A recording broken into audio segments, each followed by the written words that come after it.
రాత్రి 8 గంటలకు శ్రవణ్ సహా మరో నలుగురిని అరెస్ట్ చేసినట్టుగా ప్రకటించారు పోలీసులు.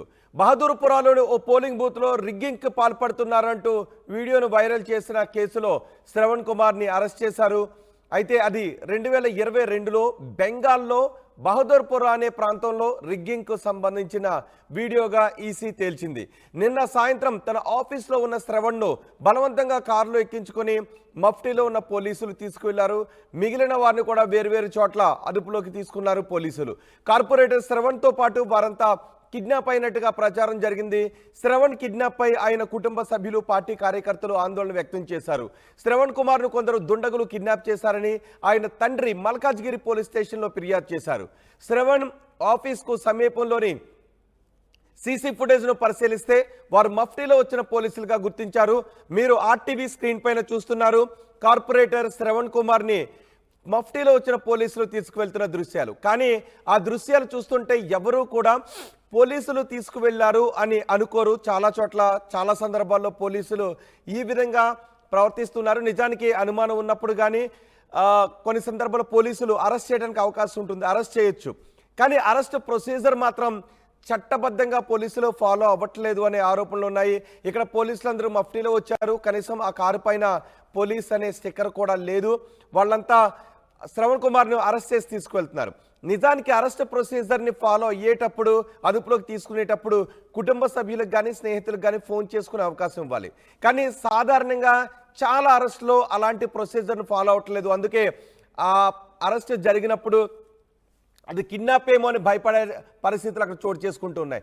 నిజానికి అరెస్ట్ చేసేటప్పుడు ఒకవేళ పోలీసులు మఫ్టీలో వచ్చినట్లయితే లోకల్ పోలీసులకు సమాచారం ఇవ్వాలి. లోకల్ పోలీసులు అక్కడ యూనిఫామ్లో ఉన్న పోలీసులు రావాలి. కానీ అక్కడ ఎవరు కూడా యూనిఫామ్లో ఉన్న పోలీసులు లేరు, ఎవరికి సమాచారం ఇవ్వలేదు. కుటుంబ సభ్యులకైనా సమాచారం ఇవ్వాలి, అలాంటి సమాచారం ఇవ్వలేదు. కేవలం లోపలికి వచ్చారు కొంతమంది, అక్కడ అందరూ మోహరించారు, వాళ్ళంతా పోలీసులే కానీ మఫ్టీలో ఉన్నారు. మఫ్టీలో ఉన్నప్పుడు వాళ్ళని పోలీసులుగా భావించడానికి అవకాశం ఉండదు. మఫ్టీలో వచ్చిన పోలీసులు లోపలికి వెళ్ళి శ్రవణ్ని అదుపులోకి తీసుకుంటున్న దృశ్యాలు మనం చూస్తున్నాం ఆర్టీవీ స్క్రీన్ పైన. కుటుంబ సభ్యులు కూడా సమాచారం ఇవ్వకపోవడం, ఆ చుట్టుపక్కల ఉన్న వాళ్ళకి కూడా చెప్పకుండా ఆయన్ని జీపులో వాళ్ళంతా ఎక్కించుకొని అక్కడి నుంచి తీసుకువెళ్ళిపోవడంతో ఆ దృశ్యాలు చూసినప్పుడు మొదట్లో అందరూ అది కిడ్నాప్ అని అనుకున్నారు.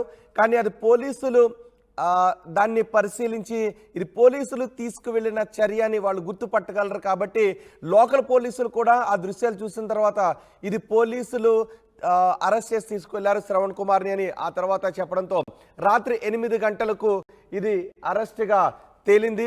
కానీ సుమారు 4 గంటల ప్రాంతంలో, 5 గంటల ప్రాంతంలో శ్రవణ్ని ఈ విధంగా తీసుకెళ్లడంతో 2-3 గంటల పాటు శ్రవణ్ని ఎవరు తీసుకువెళ్లారో తెలియక కుటుంబ సభ్యులు భయభ్రాంతులకు గురయ్యారు. రాత్రి 8 గంటలకు శ్రవణ్ సహా మరో నలుగురిని తామే అరెస్ట్ చేసినట్టు ప్రకటించారు హైదరాబాద్ క్రైమ్ పోలీసులు. అయితే నిజానికి అరెస్ట్ చేయడాన్ని తప్పుపట్టం కానీ అరెస్ట్ ప్రొసీజర్ను మాత్రం చాలా సందర్భాల్లో పోలీసులు చట్ట ప్రకారం చేయడం లేదనే విమర్శలున్నాయి. బీజేపీ నాయకులు ఇప్పుడు అదే విమర్శ చేస్తూ ఉన్నారు. మా ప్రతినిధి మధుతో మాట్లాడదాం. మధు, మొదట్లో 2-3 గంటల పాటు ఎవరో శ్రవణ్ని, కార్పొరేటర్ శ్రవణ్ని కిడ్నాప్ చేశారని అనుకున్నారు. కానీ ఆ తర్వాత పోలీసులు తామే అరెస్ట్ చేశాము, బహదూర్పురాలో రిగ్గింగ్ జరుగుతుందంటే ఒక వీడియోని సర్క్యులేట్ చేసిన కేసులో అరెస్ట్ చేశామని పోలీసులు చెప్తున్నారు. సో మొత్తం ఈ కేసుకు సంబంధించి మీ దగ్గర ఉన్న సమాచారం ఏంటి? ఎగ్జాక్ట్లీ కార్పొరేటర్ శ్రవణ్ మల్కాజ్గిరి నుంచి తెలిసారు. ఆయన నిన్న కుటుంబ సభ్యులు కిడ్నాప్ అయ్యారంటూ కేసు ఫైల్ చేశారు. అప్పటిదాకా విషయం బయటికి పొక్కలేదు. ఒక్కసారిగా బయటికి వచ్చినటువంటి వీరంతా కూడా పోలీసులు ఇంట్లోకి చొరబడి ఆయనను అరెస్ట్ చేసి తీసుకెళ్లినటువంటి విజువల్స్ తో భయభ్రాంతులకు గురయ్యారు కుటుంబ సభ్యులంతా కూడా. ఏం జరిగిందో తెలియట్లేదు. వెంటనే కిడ్నాప్ కేసు ఫైల్ చేసిన తర్వాత వచ్చి అరెస్ట్ చేసింది పోలీసులు అని తెలుసుకున్నారు. తర్వాత దీనికి సంబంధించినటువంటి విషయాలు ఎందుకు అరెస్ట్ చేశారనేటువంటి క్లారిటీ ఇవ్వలేదు.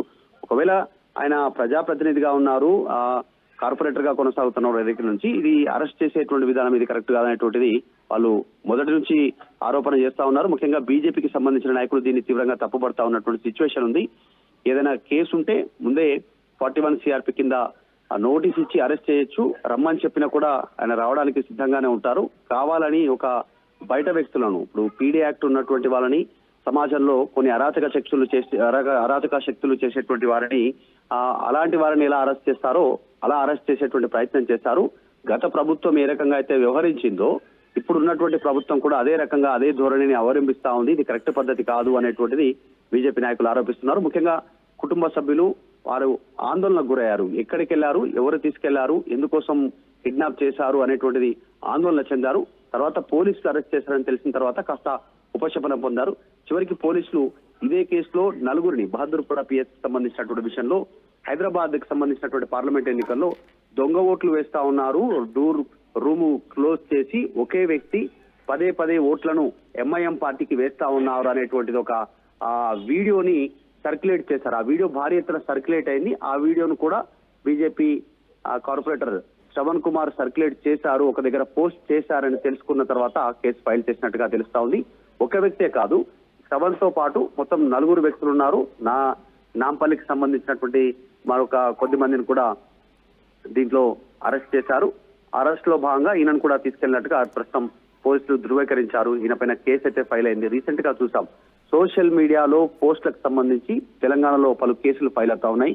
ముఖ్యంగా టీఎస్పీఎస్సీకి సంబంధించి టీపీసీసీకి సంబంధించినటువంటి తెలంగాణ కాంగ్రెస్ ప్రదేశ్ కమిటీకి సంబంధించినటువంటి ట్విట్టర్ ఎక్స్ గ్రూప్ లోనే అమిత్ షా డైరెక్ట్ గా హోంమంత్రి ఫేక్ వీడియోను తయారు చేసినటువంటి సందర్భంలో ఢిల్లీ పోలీసులు రియాక్ట్ అయ్యారు. ఇక్కడ తెలంగాణ పోలీసులు కూడా ఆ విషయంలో ఇక్కడ సోషల్ మీడియా వారియర్స్ ని, కాంగ్రెస్ సోషల్ మీడియా వారియర్స్ ని అరెస్ట్ చేశారు. సో ఇప్పుడు ఇది 2వ కేసు. ప్రభుత్వం ఏర్పాటైన తర్వాత సోషల్ మీడియాలో అరెస్ట్ అవుతున్నటువంటి దాంట్లో ఇక్కడ ఉన్న కాంగ్రెస్ ప్రభుత్వమే Congress party social media warriors ని అరెస్ట్ చేయగా ఇప్పుడు బీజేపీ కార్పొరేటర్ తో సహా ఇంకొక 4గురిని అరెస్ట్ చేసినటువంటి విధానం కనిపిస్తా ఉంది. సో తామే అరెస్ట్ చేస్తామంటూ సైబర్ క్రైమ్ పోలీసులు అయితే ఇప్పుడు కన్ఫర్మ్ చేశారు. కానీ పోలీసులు అక్కడ బహదూర్పుర 2002లో బెంగాల్లో బహదూర్పుర అనే ప్రాంతంలో రిగ్గింగ్ కు సంబంధించిన వీడియోను హైదరాబాద్ లో బహదూర్పుర అంటూ పోస్ట్ చేశారు. దానికి నిజానికి నోటీసులు ఇవ్వాల్సినటువంటి కేసా, లేకపోతే నేరుగా అరెస్ట్ చేసేటటువంటి అవసరం ఉన్నటువంటి కేసా? ఒకవేళ అరెస్ట్ చేసేటటువంటి సమయంలో కొంత ప్రొసీజర్ని ఫాలో కావాలి, ఆ ప్రొసీజర్ని ఎందుకు ఫాలో కాలేదు అని పోలీసులు చెప్తున్నారు. నిజానికి మొన్న అమిత్ షా వీడియోకి సంబంధించి కూడా ఢిల్లీ పోలీసులు ఇక్కడికి వచ్చారు, నోటీసులు జారీ చేశారు. కానీ ఇక్కడ క్రైమ్ బ్రాంచ్ పోలీసులు మాత్రం నేరుగా అక్కడికి వచ్చారు, ఎవరికి ఎటువంటి సమాచారాన్ని ఇవ్వలేదు. కుటుంబ సభ్యులు కొన్ని గంటల పాటు కిడ్నాప్ ఏమని భయపడిపోయారు. సో పోలీసులు ఎందుకు ఈ విధంగా రూల్స్ కు వ్యతిరేకంగా ప్రవర్తించినట్టు? ఎగ్జాక్ట్లీ, నిజంగా రోజు అందుబాటులో ఉండేటువంటి ప్రజాప్రతినిధులని ఈ రకంగా అరెస్ట్ చేయాల్సినటువంటి అవసరం లేదనేటువంటి అంశాన్ని బీజేపీ తెరపైకి తీసుకొస్తా ఉంది. నోటీస్ ఇచ్చి అరెస్ట్ చేసినా దానికి స్పందించమన్నా కూడా లీగల్ గా స్పందించడానికి కానీ అన్ని రకాలుగా సహకరించడానికి సిద్ధంగా ఉన్నప్పటికీ కావాలని బయట ఒక తప్పుడు సమాచారం చేరవేసేలాగా ఈ రకంగా అరెస్ట్ చేస్తా ఉన్నారు. అది కూడా మఫ్టీలో వచ్చారనేటువంటిది బీజేపీ నేతలు ఇప్పటికే ఫైర్ అవుతా ఉన్నారు దీనిపైన. అయితే ఈ వీడియో 2022 పశ్చిమ బెంగాల్లో నమోదైనటువంటి తెరపైకి వచ్చినటువంటి వీడియోని ఇక్కడ లోకల్ గా జరిగినట్టుగా కొద్దిమంది షేర్ చేయడంతో దాన్ని పూర్తి సమాచారం తెలుసుకోకుండా శ్రవణ్ కూడా షేర్ చేశారు. దానికి సంబంధించిన దానిపైన ఆయన పైన కేసు ఎవరు కంప్లైంట్ చేశారు అనేటువంటిది ఇంతవరకు తెలియదు. కానీ మొదటగా ఎవరు షేర్ చేస్తారు ఇట్లాంటి వీడియోలను దాన్ని ఫైండ్ అవుట్ చేసేటువంటి విధంగా సైబర్ క్రైమ్ పోలీసులు దృష్టి పెట్టారు. అందులో భాగంగానే అరెస్ట్ చేసినట్టుగా పోలీసులు ధృవీకరించారు. ఇక అరెస్ట్ విషయానికి వస్తే నిజంగానే 41 CRP కింద నోటీస్ ఇవ్వాల్సి ఉంటుంది. ముందుగానే మీకు పైన వివరణ దీనికి సంబంధించినటువంటిది, అంటే మొన్న జరిగినటువంటి సోషల్ మీడియా దాంట్లోనే వివరణ కోరుతారు. ఎందుకు, ఎవరు చేయమన్నారు, దీని వెనకాల ఎవరు ఉన్నారు అనేటువంటి అంశాలను కూడా ముందు విచారిస్తారు. ఫోన్ అప్పజెప్పమని చెప్తారు. మీరు వాడినటువంటి ఎలక్ట్రానిక్ డివైజెస్ ని పూర్తిగా అప్పజెప్పాలనేటువంటిది నోటీసులో పేర్కొంటారు. కానీ ఈ అరెస్ట్ లో ఎక్కడ అలాంటివి జరగలేదు. ఇంటికి వచ్చారు, మఫ్టీలో డైరెక్ట్ గా అరెస్ట్ చేశారు, కారులో తీసుకెళ్లిపోయినటువంటి పరిస్థితి ఉంది. సో ఈ చర్యను కుటుంబ సభ్యులు గాని బీజేపీకి సంబంధించిన నాయకులు గాని వారు తీవ్రంగా ఖండిస్తా ఉన్నారు. ఇప్పుడు శ్రవణ్పై పెట్టిన సెక్షన్లు ఏంటి, ఎఫ్ఐఆర్ లో ఏం చెప్తున్నారు? అంటే ఖచ్చితంగా మొన్న జరిగినటువంటి ఇప్పుడే ఢిల్లీ